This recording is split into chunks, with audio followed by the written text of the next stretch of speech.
देखिए, सभी राजनीतिक दल नामांकन कर रहे हैं, चुनाव लड़ रहे हैं, जनता के बीच में हैं।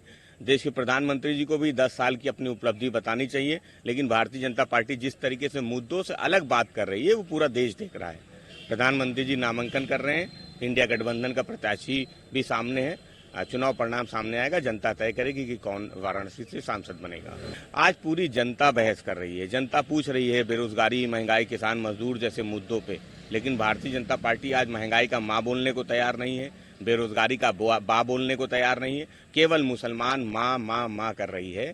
और समाजवादी पार्टी समझती है कि जनता वो मुद्दों पे वोट डालने जा रही है, वो मुद्दों पे सवाल पूछ रही है, और उन सवालों का जवाब भारतीय जनता पार्टी के पास नहीं है। प्रधानमंत्री ने उनकी उम्र से भी कम सीटें मिलेंगी कि ये तो जनता तय करेगी, ये भारतीय जनता पार्टी का विषय नहीं है, ना भारतीय जनता पार्टी तय कर सकती। भारतीय जनता पार्टी ने तो नारा दिया था 300 पार 400 पार, आज उस नारे का क्या हुआ?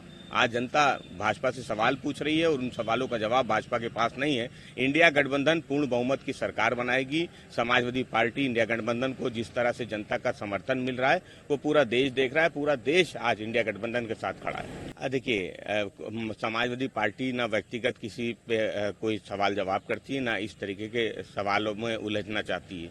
समाजवादी पार्टी समझती कि जिलों का नाम से बेहतर ये है कि जो जनता के मुद्दे हैं, महंगाई, बेरोजगारी, उन पे चर्चा की जाए, उन सवालों का जवाब पूछा जाए। जिलों का नाम, प्रदेशों का नाम, इन सब नामों से जनता को कोई लाभ नहीं होने जा रहा है कि आप जो है कोई परीक्षा लीजिए किसी की।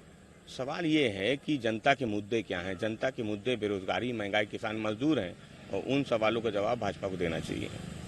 दिल्ली के मुख्यमंत्री अरविंद के एक नेता मिशन पर हैं, वे सभी नेताओं को खत्म करना चाहते हैं। देखिए, जिस तरह से एजेंसियों का दुरुपयोग किया जा रहा है, जिस तरीके से विपक्ष के नेता लगातार जेल में डाले जा रहे हैं, जिस तरह से भारतीय जनता पार्टी के भी कई वरिष्ठ नेताओं को संन्यास लेने पर विवश किया गया, वो पूरा देश देख रहा है। समाजवादी पार्टी समझती कि जनता जो है चुनाव में है, जनता अब सरकार चुनने जा रही हो, जनता अच्छी सरकार चुनेगी। तापमान और बढ़ेगा। 3 चरणों के मतदान के बाद जिस तरीके से भारतीय जनता पार्टी की हताशा और निराशा बढ़ी है, चौथे चरण के मतदान के बाद ये हताशा और निराशा और बढ़ेगी, और जो भारतीय जनता पार्टी की भाषा है वो बदलेगी। उनका जो चश्मा धार्मिक हो गया है वो और ज्यादा धार्मिक हो जाएगा।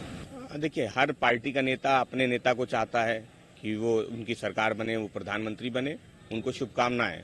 लेकिन समाजवादी पार्टी समझती कि जनता वो सरकार चुनने जा रही है, और जनता भारतीय जनता पार्टी के कुशासन से परेशान है। जनता परिवर्तन चाहती है। जनता बेरोजगारी, महंगाई, किसान मजदूर के मुद्दे पे आई भारतीय जनता पार्टी की सरकार को ही बदल देना चाहती है। देखिए, सभी राजनीतिक दल नामांकन कर रहे हैं, चुनाव लड़ रहे हैं, जनता के बीच में हैं।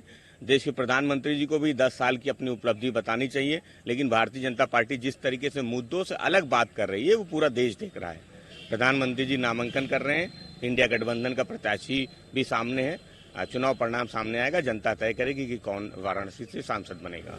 आज पूरी जनता बहस कर रही है, जनता पूछ रही है बेरोजगारी, महंगाई, किसान मजदूर जैसे मुद्दों पे, लेकिन भारतीय जनता पार्टी आज महंगाई का माँ बोलने को तैयार नहीं है, बेरोजगारी का बा बोलने को तैयार नहीं है। केवल मुसलमान माँ माँ माँ कर रही है, और समाजवादी पार्टी समझती है कि जनता वो मुद्दों पे वोट डालने जा रही है, वो मुद्दों पे सवाल पूछ रही है, और उन सवालों का जवाब भारतीय जनता पार्टी के पास नहीं है। प्रधानमंत्री ने उनकी उम्र से भी कम सीटें मिलेंगी कि ये तो जनता तय करेगी, ये भारतीय जनता पार्टी का विषय नहीं है, ना भारतीय जनता पार्टी तय कर सकती। भारतीय जनता पार्टी ने तो नारा दिया था 300 पार 400 पार, आज उस नारे का क्या हुआ? आज जनता भाजपा से सवाल पूछ रही है और उन सवालों का जवाब भाजपा के पास नहीं है। इंडिया गठबंधन पूर्ण बहुमत की सरकार बनाएगी। समाजवादी पार्टी इंडिया गठबंधन को जिस तरह से जनता का समर्थन मिल रहा है वो पूरा देश देख रहा है, पूरा देश आज इंडिया गठबंधन के साथ खड़ा है।